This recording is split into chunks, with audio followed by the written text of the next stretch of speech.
Little House on the Prairie series by Laura Ingalls Wilder. Book 7, Little Town on the Prairie.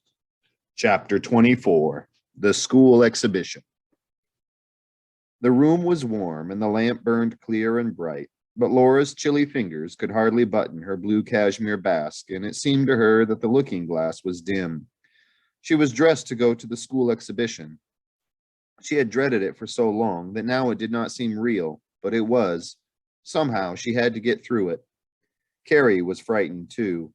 Her eyes were very large in her thin face, and she whispered to herself, "Chisel in hand stood the sculptor boy," while Laura tied on her hair ribbon.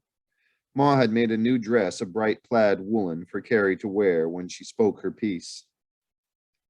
"Ma, please let me say my piece again," she begged. "There isn't time, Carrie," Ma replied.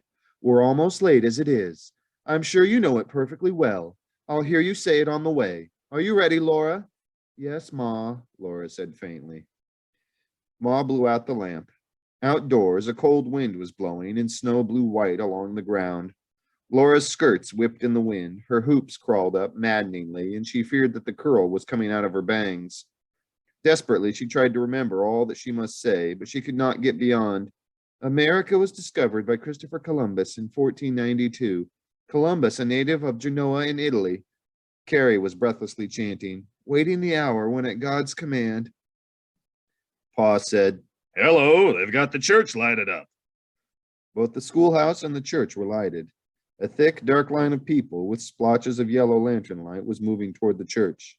"What's up?" Pa asked, and Mr. Bradley answered, "So many have come, they can't all get in the schoolhouse. Owen's moving us into the church." Mrs. Bradley said, "I hear you're going to give us a real treat tonight, Laura." Laura hardly knew what she answered. She was thinking, Christopher Columbus, a native of Genoa in Italy. America was discovered by Christopher Columbus in 1492. Christopher Columbus, she had to get past Columbus. In the entry, the crowd was so jammed that she feared her wire hoops were pressing out of shape. There was no more room for wraps on the hooks there. The aisles were packed with people trying to find seats. Mr. Owen was heard repeating, "These front seats are reserved for the scholars. Pupils, please come forward to these seats." Ma said she would take care of the wraps. She helped Carrie out of her coat and hood while Laura took off her coat and hat and nervously felt her bangs. "Now, Carrie, you have only to do as well as you have been doing," Ma said as she straightened Carrie's full plaid skirt. "You know your piece perfectly." "Yes, Ma," Carrie whispered. Laura could not speak. Dumbly, she guided Carrie up the aisle. On the way, Carrie pressed back against her and looked up pleadingly. "Do I look all right?" she whispered. Laura looked at Carrie's round, scared eyes.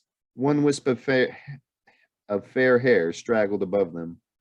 Laura smoothed it back. Then Carrie's hair was perfectly sleek from the middle, parting in the two stiff braids hanging down her back. "There, now you look just right," Laura said. "Your new plaid dress is beautiful." Her voice did not seem to be hers, it was so serene. Carrie's face lighted up, and she went wriggling past Mr. Owen to her classmates in the front seat.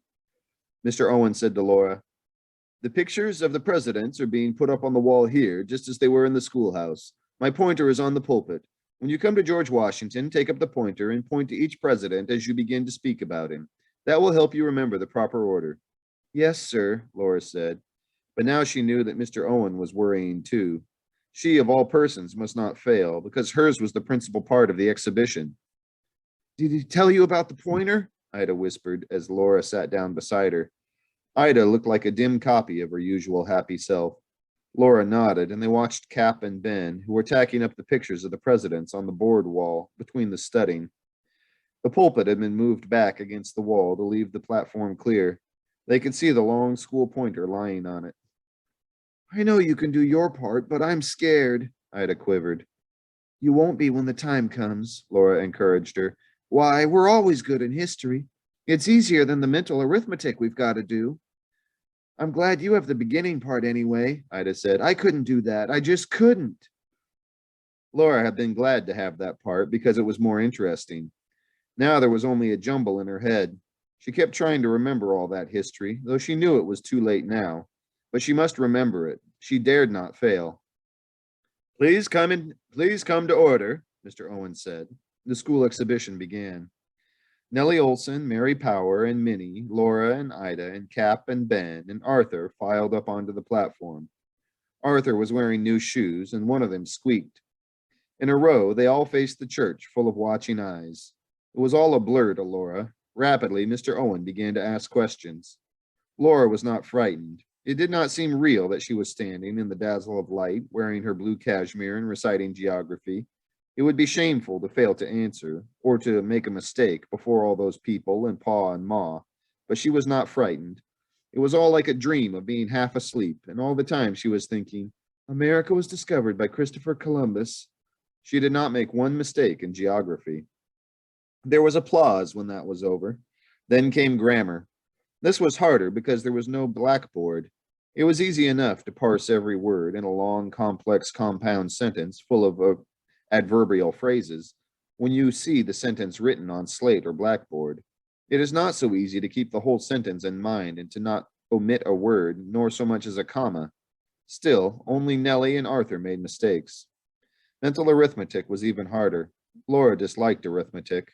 Her heart beat desperately when her turn came, and she was sure she would fail. She stood amazed, hearing her voice going glibly through the problems in short division.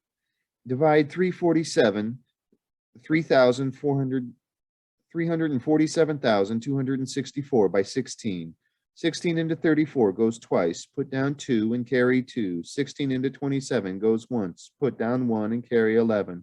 16 into 112 goes 7 times. Put down 7 and carry naught. 16 into 6 does not go. Put down naught. 16 into 64 goes 4 times. Put down 4. 347,264 divided by 16 equals 21,704. She did not multiply back to make sure the answer was right. She knew it was right because Mr. Owen set another problem. At last, he said, Class dismissed. Through a great noise of applause, they all turned and filed back to their seat. Now the younger pupils would speak their pieces. Then Laura's turn would come. While one after another of the girls and boys were called to the platform and recited, Laura and Ida sat still and stiff with dread. All the history that Laura knew raced madly through her mind. America was discovered. The Congress of the Confederated Colonies in Philadelphia assembled. There is only one word in this petition which I disapprove, and that is the word Congress. Mr. Benjamin Harrison rose and said, There's but one word in this paper, Mr. President, which I approve, and that is the word Congress. And George III may profit by their example. If this be treason, gentlemen, make the most of it. Give me liberty or give me death. We hold these truths to be self-evident. Their feet left bloody tracks upon the snow. Suddenly, Laura heard Mr. Owen say, Carrie Ingalls. Carrie's thin face was strained and pale as she made her way to the aisle. All the buttons up the back of her plaid dress were buttoned outside in. Laura should have thought to button her up, but no, she left poor little Carrie to do the best she could alone. Carrie stood very straight, her hands behind her back and her eyes fixed above the crowd. Her voice was clear and sweet as she recited, Chisel in hand stood a sculptor boy with his marble block before him, and his face lit up with a smile of joy as an angel dream passed o'er him. He carried that dream on the yielding stone with many a sharp incision. In heaven's own light the sculptor shone, he had caught that angel vision. Sculptors of life are we as we stand, with our lives uncarved before us, waiting the hour when at God's command our life dream passes o'er us. Let us carve it then on the yielding stone with many a sharp incision. Its heavenly beauty shall be our own, our lives that angel vision. She had not once faltered nor missed a single word. Laura was proud, and Carrie flushed rosily as she marched smiling down to her place amid a loud clapping of hands. Then Mr. Owen said, Now we shall listen to a review of the history of our country from its discovery to the present time, given by Laura Ingalls and Ida Wright. You may begin, Laura. The time had come. Laura stood up. She did not know how she got to the platform. Somehow she was there, and her voice began. America was discovered by Christopher Columbus in 1492. Christopher Columbus, a native of Genoa in Italy, had long sought permission to make a voyage toward the west in order to discover a new route to India. At that time, Spain was ruled by the United Crowns of... Her voice was shaking a little. She steadied it and went carefully on. It did not seem real that she was standing there in her blue cashmere held grandly out by the hoops, with Ma's pearl pin fastening the lace cascade under her chin, and her bangs damp and hot across her forehead. She told of the Spanish and the French explorers and their settlements, of Raleigh's lost colony, of the English trading companies in Virginia and in Massachusetts, of the Dutch who bought Manhattan Island and settled the Hudson Valley. At first, she spoke into a blur. Then she began to see faces. Paws stood out from the others. His eyes met hers, and they were shining as slowly as he nodded his head. They were shining as slowly he nodded his head. Then she was really launched upon the great history of America. She told of the new vision of freedom and equality in the New World. She told of the old oppressions of Europe and of the war against tyranny and despotism, of the war for the independence of the 13 new states, and of how the Constitution was written and these 13 states united. Then, taking up the pointer, she pointed to George Washington. There was not a sound except her voice as she told about his poor boyhood, his work as a surveyor, his defeat by the French at Fort Dunkirk, and then of his long, disheartening years of war. She told of his unanimous election as the first president, the father of his country, and of the laws passed by the first Congress and the second, and the opening of the Northwest Territory. Then after John Adams came Jefferson, who wrote the Declaration of Independence, established religious freedom and private property in Virginia, and founded the University of Virginia, and bought for the new country all the land between the Mississippi and California. Next came Madison, the War of 1812, the invasion, the defeat, the burning of the Capitol and the White House in Washington, the brave sea battles fought by American sailors and America's few ships, and at last the victory that finally won independence. Then came Monroe, who dared to tell all the older, stronger nations and their tyrants never again to invade the New World. Andrew Jackson went down from Tennessee and fought the Spanish and took Florida. Then the honest United States paid Spain for it. In 1820 came hard times. All the banks failed, all business stopped, all the people were out of work and starving. Then Laura moved the pointer to the picture of John Quincy Adams. She told of his election. She told of the Mexicans who had fought a war of independence too and won it, so that now they could trade where they pleased. So down from the Missouri went the Santa Fe traders across 1,000 miles of desert to trade with Mexico. Then the first wagon wheels rolled into Kansas. Laura had finished. The rest was Ida's part. She laid down the pointer and bowed in the stillness. A loud crash of applause almost made her jump out of her skin. The noise grew louder and louder until she felt as if she must push against it to reach her seat. It did not stop even when at last she reached her place beside Ida and weakly sat down. It went on until Mr. Owen stopped it. Laura was trembling all over. She wanted to say an encouraging word to Ida, but she could not. She could only sit and rest and be thankful that the ordeal was past. Ida did very well. She did not make one mistake. Laura was glad to hear the loud applause for Ida, too. After Mr. Owen had dismissed the audience, getting out of the church was slow work. Everyone stood between the seats and in the aisles, talking about the exhibition. Laura could see that Mr. Owen was pleased. Well, little half pint, you did a fine job, Pa said when Laura and Carrie had pushed through the crowd to him and Ma. You did too, Carrie. Yes, said Ma. I'm proud of you both. I did remember every word, Carrie agreed happily. But oh, I am glad it's over, she sighed. So am I, said Laura, struggling into her coat. Just then she felt a hand on the coat collar, helping her, and she heard a voice say, Good evening, Mr. Ingalls. She looked up into the face of Almanzo Wilder. He did not say anything, and neither did she, until they were out of the church and following Pa's lantern along the snowy path. The wind had died down, the air was very cold and still, and there was moonlight on the snow. Then Almanzo said, I guess I ought to have asked you if I may see you home. Yes, Laura said, but anyway, you are. It was such a tussle getting out of that crowd, he explained.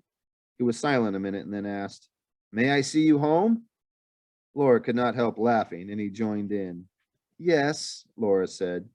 She wondered again why he was doing this, when he was so much older than she. Mr. Boast, or any friend of Pa's, might see her safely home if Pa were not there to do it, but now Pa was there. She thought he had a pleasant laugh. He seemed to enjoy everything. Probably his brown horses were tied on Main Street, so he was going that way anyway. Are your horses tied on Main Street? She asked him. No, he answered. I left them blanketed on the south side of the church out of the wind. Then he said, I am making a cutter. Something in the way he said it gave Laura a wild hope. She thought how wonderful it would be to go sleigh riding behind those swift horses. Of course, he could not mean to ask her. Still, she felt almost dizzy. If this snow holds, there ought to be some good sleighing, he said. It looks like we're going to get another mild winter. Yes, it does, doesn't it? Laura answered. She was sure now that he would not ask her to go sleighing. It takes some little time to build just right, he said, and then I'm going to paint it, 2 coats. It won't be ready to take out till sometime after Christmas. Do you like to go sleighing? Laura felt as if she were smothering. I don't know, she replied. I never went. Then boldly she burst out, but I'm sure I would like to. Well, he said, I'll come around sometime in January, and maybe you'd like to go for a little spin and see how you like it. Some Saturday, say? Would that suit you? Yes. Oh, yes, Laura exclaimed. Thank you.